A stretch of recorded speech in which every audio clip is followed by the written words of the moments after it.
kifayah, ada kalanya berbentuk sunat muakkad, ada kalanya berbentuk sunat ghairu muakkad. Ada kalanya pada asalnya berbentuk harus, tetapi boleh dapat pahala, boleh jadi ibadah kalau menempuh 5 syarat. Seperti mana yang saya sebut tadi, tetapi tidak saya hurai secara panjang lebar. Kalau tuan-tuan saudara-saudari semua boleh fahamlah, tak boleh pun insya-Allah pelan-pelan yang akan datang boleh kita fahamkan. Kalau saya tak fahamkan, mungkin ada orang lain akan boleh fahamkan. Dan ibadah kepada Allah ini boleh kita sebut ada perintah buat, ada perintah tinggal. Perintah buat seperti sembahyang, puasa, naik haji, berjuang, berjihad, berkorban. Tak kiralah fardu atau sunat, itu perintah buat itu. Bersedekah, buat baik, cakap baik, beri tenaga kepada yang baik, beri wang ringgit kepada sesuatu yang baik, beri fikiran untuk kebaikan. Itu perintah suruh. Perintah tegah, perintah jauhi.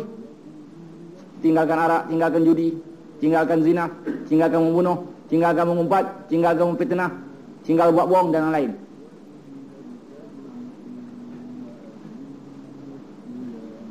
Dan ibadah juga boleh dibagi kepada 2. Kalau nak sebut secara bentuk yang lain yang ada disebut dalam Quran, boleh dibagi kepada 2. Ini jelas Allah memberitahu kita dalam sepotong ayat yang berbunyi. Mungkin ayat ini selalu kita baca, kalau kita tak baca pun pernah kita dengar orang membaca. Duribat alaihimul zillatu aynama suqifu illa bihablim minallah wa hablim minan nas. Duribat alaihimul zillatu aynama suqifu illa bihablim minallah wa hablim minan nas. Akan ditimpakan mereka itu kecelakaan ataupun hinaan di mana-mana saja mereka berada, melainkan mereka tidak akan hina ataupun tidak celaka kalau mereka dapat menghubungkan diri dengan Allah dan mereka dapat menghubungkan diri sesama manusia.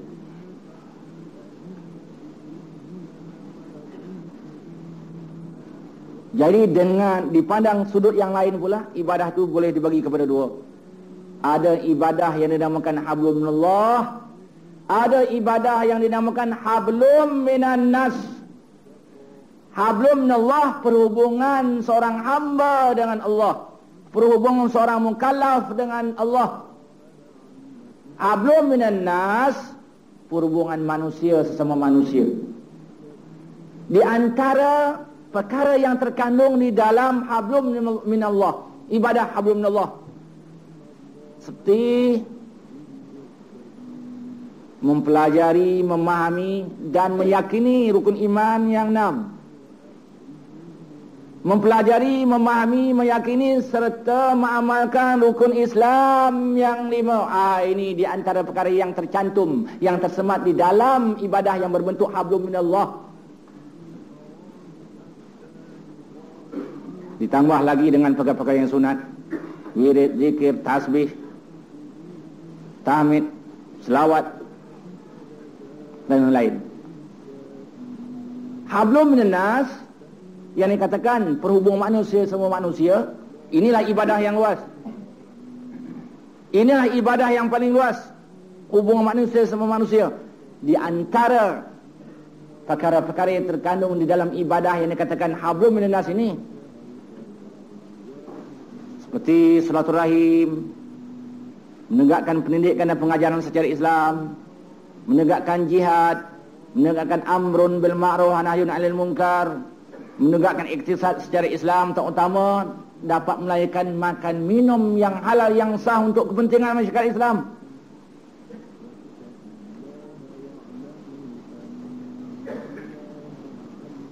Membangunkan daulah Islamiah sampailah kita berhubung dengan alam sejagat. Ini di antara perkara-perkara yang terkandung di dalam ibadah apa yang dinamakan hablum minan nas. Ibadah hablum minallah menjadi tapak, menjadi foundation dalam ajaran Islam, merupakan ibadah yang asasi.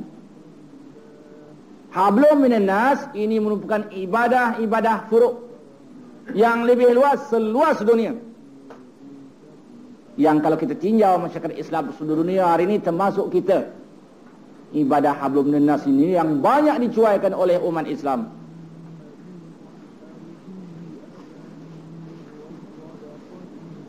Kemudian ibadah ini kalau kita nak sebut secara detail, ajaran-ajaran yang terpokok saja. Ibadah yang ada dalam ajaran Islam yang mesti kita faham, yang mesti kita pelajari, yang mesti kita nak tegakkan, yang mesti nak kita perjuangkan. Kalau kita nak sebut secara agak detail, perkara-perkara yang terpenting saja, boleh kita sebut begini. Islam merupakan ajaran akidah. Islam merupakan ajaran ibadah. Islam merupakan ajaran ukhuwah. Islam merupakan ajaran dakwah. Islam merupakan ajaran jihad. Islam merupakan ajaran untuk menegakkan amrun bil ma'ruf wa nahyun 'anil munkar. Islam merupakan ajaran akhlak. Islam merupakan ajaran jamaah. Islam merupakan ajaran masyarakat. Islam merupakan ajaran iktisad. Islam merupakan ajaran pendidikan dan pengajaran. Islam merupakan ajaran daulah Islamiyah. Ini di antara perkara yang ada di dalam ajaran Islam secara agak detail, perkara-perkara yang terpenting saja yang saya sebut tadi. Untuk lebih jelas dan lebih faham, saya nak ulang lagi. Di antara ajaran-ajaran yang terpenting yang ada dalam ajaran Islam, Islam merupakan ajaran akidah.